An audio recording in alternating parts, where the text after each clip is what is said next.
നമസ്കാരം. പ്രവാസി മലയാളി പ്ലസിലേക്ക് സ്വാഗതം. പ്രവാസികൾക്ക് ഒരുപാട് നല്ല വാർത്തകളുമായിട്ടാണ് എത്തിയിരിക്കുന്നത്.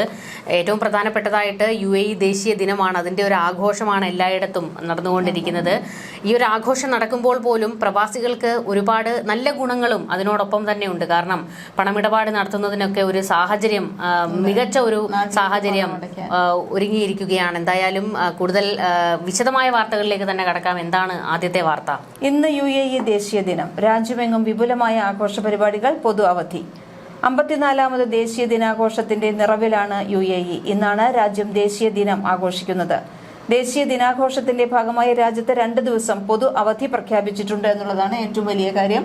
എന്തായാലും പ്രവാസികൾ ഏറ്റവും കൂടുതൽ ആഗ്രഹിക്കുന്നതും ഇതുപോലെ വീണ് കിട്ടുന്ന അവധികൾ അവർക്ക് ഭയങ്കര ആഘോഷം തന്നെയാണ്. അവർ കാര്യമായി ആഘോഷിക്കുന്ന ദിവസങ്ങൾ തന്നെയാണ് ഈ അവധിയെല്ലാം തന്നെ.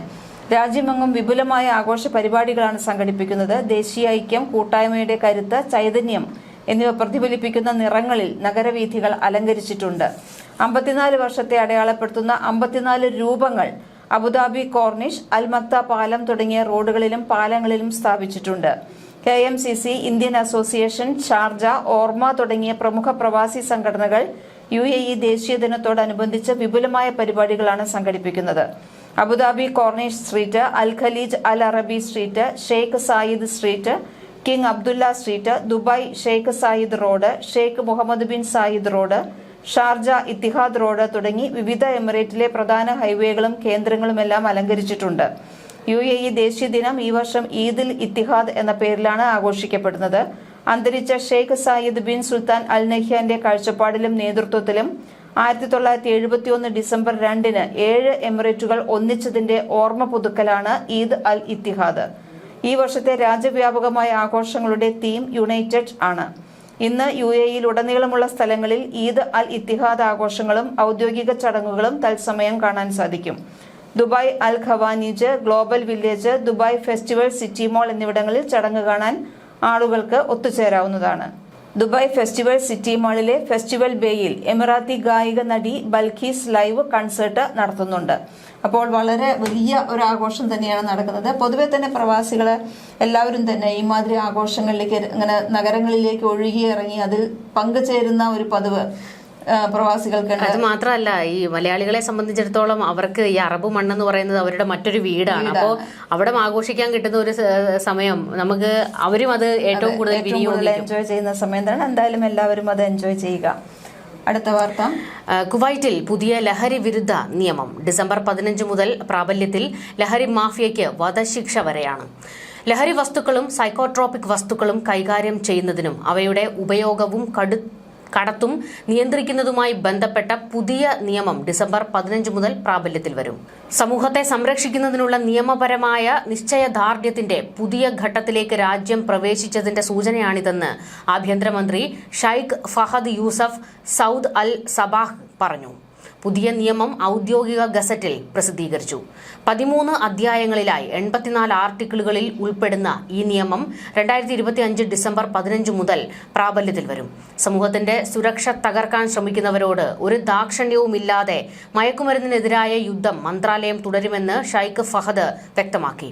ലഹരി വസ്തുക്കളും സൈക്കോട്രോപിക് വസ്തുക്കളുമായി ബന്ധപ്പെട്ട എല്ലാത്തരം കുറ്റകൃത്യങ്ങൾക്കും പുതിയ നിയമത്തിൽ കഠിനമായ ശിക്ഷകളാണ് വ്യവസ്ഥ ചെയ്തിട്ടുള്ളതെന്ന് അദ്ദേഹം വ്യക്തമാക്കി.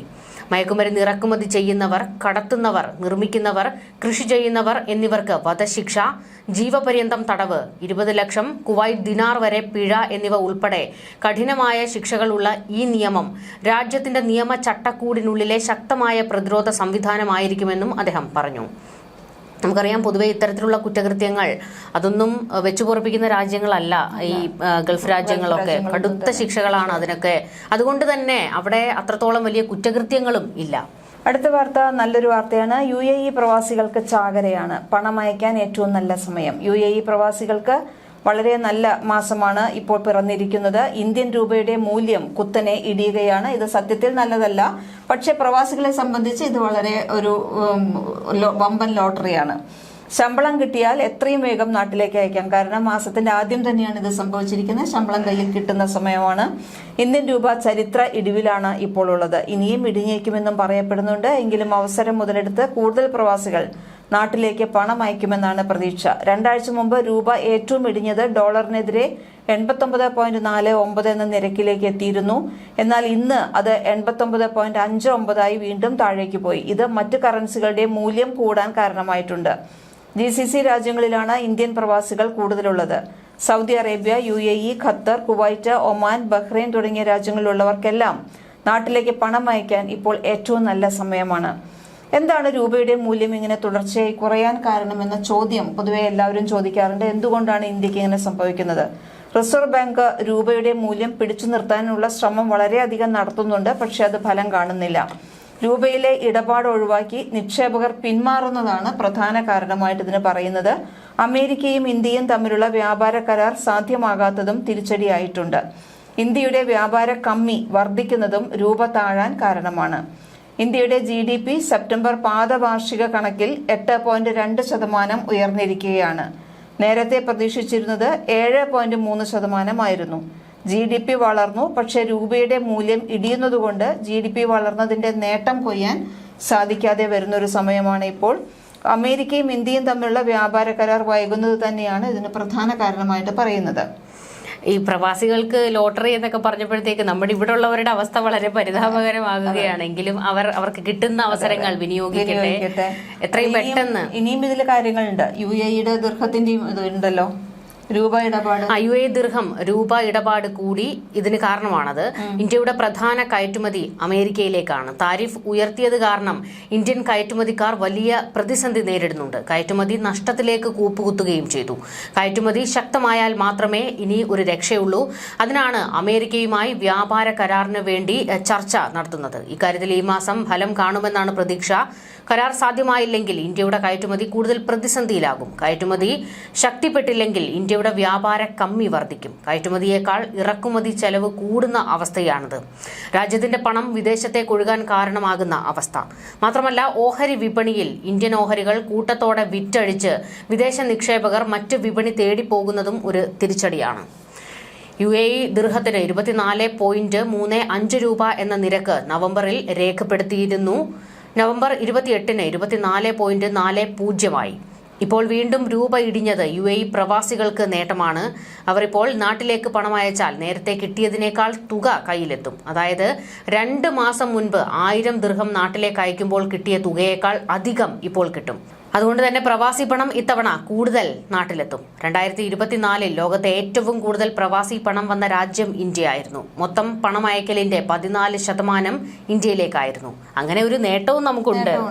അവിടുന്ന് കിട്ടുന്ന പണം 1000 രൂപ അവിടുന്ന് അയക്കുമ്പോൾ ഇവിടുന്ന് 1000 അല്ല, അതിന്റെ ഇരട്ടി മൂല്യം ഇടിഞ്ഞതിനനുസരിച്ച് അത്രയും വലിയ തുക നമുക്ക് ഇവിടെ കിട്ടും. അതൊരു വലിയ ലാഭം തന്നെയാണ്. പ്രവാസികളെ സംബന്ധിച്ച് അവരുടെ വീടുകളിലേക്ക് പൈസ അയക്കുക എന്നുള്ളതാണ് അവരുടെ ജീവിതത്തിലെ ആകെയുള്ള ഒരു സന്തോഷവും ആകെയുള്ള ലക്ഷ്യവും.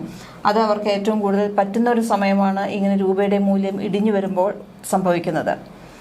അടുത്ത വാർത്ത കുവൈറ്റിലെ ശൈത്യകാലത്തിൻ്റെതാണ്. ശനിയാഴ്ചയാണ് ശൈത്യകാലത്തിന് തുടക്കമാകുന്നത്. ഡിസംബർ 21-ന് ഈ വർഷത്തെ ഏറ്റവും ദൈർഘ്യമേറിയ രാത്രി ഡിസംബർ 6 ശനിയാഴ്ച അൽ മുറബ ആനിയ സീസൺ ആരംഭിക്കുമെന്ന് അൽ ഉജൈരി സയന്റിഫിക് സെന്റർ വെളിപ്പെടുത്തിയിരിക്കുകയാണ്. ഈ സീസൺ കുവൈറ്റിൽ ശൈത്യകാലത്തിന്റെ യഥാർത്ഥ തുടക്കത്തെയാണ് പ്രതിനിധീകരിക്കുന്നത്. എങ്കിലും ആദ്യ കുറച്ചു ദിവസങ്ങളിൽ താപനില അത്ര അധികം കുറയാൻ ഇടയില്ല. അൽ മൊറബാനിയ സീസൺ 39 ദിവസത്തേക്ക് നീണ്ടു നിൽക്കുമെന്നും സീസണിന്റെ ആരംഭം സാധാരണയായി ഏറ്റവും തണുപ്പുള്ളതാണെന്നും ആഗോള കാലാവസ്ഥാ ഘടകങ്ങൾ കാരണം വർഷം തോറും തീവ്രത വ്യത്യാസപ്പെടുമെന്നും അവർ വിശദീകരിച്ചു. ഈ കാലയളവിൽ രാത്രി ദൈർഘ്യമേറിയതാണെന്നും ഡിസംബർ 21-ന് വർഷത്തിലെ ഏറ്റവും ദൈർഘ്യമേറിയ രാത്രിയിൽ എത്തുമെന്നും 13 മണിക്കൂറും 44 മിനിറ്റുമായിരിക്കും അന്ന് രാത്രി എന്നും പറയുന്നു. ഇത് ദിവസങ്ങൾ കഴിയുന്തോറും തണുപ്പ് വർദ്ധിക്കാൻ കാരണമാകും എന്നാണ് പറയുന്നത്. അപ്പോൾ കുവൈറ്റിൽ ഇനി തണുത്ത് വിറച്ചിരിക്കുന്ന കാലഘട്ടമാണ് ഇനി വരാൻ പോകുന്നത്. ഇനി മറ്റൊരു വാർത്ത. ബാച്ചിലർമാർ കൂട്ടത്തോടെ സ്വകാര്യ പാർപ്പിട മേഖലകളിലേക്ക് നടപടിയുമായി കുവൈത്ത് അധികൃതർ. കുവൈറ്റിലെ ജലീബ് അൽ ഷുവൈക്ക് പ്രദേശത്ത് പഴക്കം ചെന്ന 67 കെട്ടിടങ്ങൾ മുനിസിപ്പാലിറ്റി പൊളിച്ചു നീക്കിയതിനു ശേഷം ബാച്ചിലർമാർ കൂട്ടമായി സമീപത്തുള്ള ഖൈത്താൻ, അൽ ഫർദൌസ്, അൽ ആൻഡലസ്, അൽ റബിയ, അൽ ഒമാരിയ തുടങ്ങിയ സ്വകാര്യ താമസ മേഖലകളിലേക്ക് താമസം മാറിയതായി ബന്ധപ്പെട്ട അധികൃതർ കണ്ടെത്തി.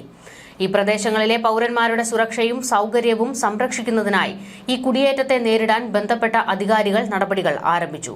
ഈ പശ്ചാത്തലത്തിൽ നിയമലംഘനങ്ങൾ നിയന്ത്രിക്കുന്നതിനും സ്വകാര്യ പാർപ്പിട മേഖലകളുടെയും മോഡൽ ഹൌസിംഗ് ഏരിയകളുടെയും നഗരപരമായ സ്വഭാവം സംരക്ഷിക്കുന്നതിനുമുള്ള സർക്കാർ ശ്രമങ്ങളുടെ ഭാഗമായി അവിവാഹിതർക്ക് താമസിക്കാൻ അനുവാദമില്ലാത്ത പ്രദേശങ്ങളിൽ അവരുടെ താമസം തടയുന്നതിനുള്ള നിരീക്ഷണ ക്യാമ്പയിനുകൾ കുവൈറ്റ് മുനിസിപ്പാലിറ്റി തുടർന്നു വരികയാണ്.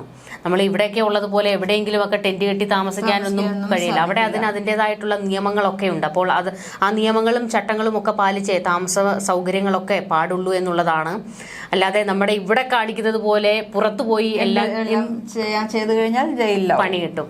അപ്പോൾ അതുകൊണ്ട് സർക്കാർ പുറപ്പെടുവിക്കുന്ന എല്ലാ നിർദ്ദേശങ്ങളും അതുപോലെ തന്നെ പാലിക്കുക എന്നുള്ളതാണ് ഏറ്റവും പ്രധാനപ്പെട്ട ഒരു കാര്യം. എങ്കിൽ തന്നെയും ഇവർ കൂട്ടത്തോടെ ഇത്തരത്തിൽ താമസം മാറുന്നതിനെയൊക്കെ എതിർക്കുമ്പോൾ അവിടെ അത്രത്തോളം നിയമം ശക്തമാണ്. തന്നെ മാത്രമല്ല അവിടെ ജോലിക്കെത്തുന്നവരെ പോലും ആ സർക്കാർ അത്രത്തോളം ശ്രദ്ധിക്കുന്നുണ്ട് എന്നുള്ളതാണ്, സംരക്ഷിക്കുന്നുമുണ്ട്. അപ്പോൾ അതൊക്കെയാണ് ഏറ്റവും പ്രധാനപ്പെട്ട ഒരു കാര്യം. ഈ പറഞ്ഞ പോലെ തന്നെ മുൻപ് നിങ്ങൾ അവസരം വിനിയോഗിക്കുക, നാട്ടിലേക്ക് പണം അയക്കാനുള്ള അവസരം അത് പരമാവധി വിനിയോഗിക്കുക. കൂടുതൽ ഒരുപാട് വാർത്തകളുമായി കാണാം. നമസ്കാരം.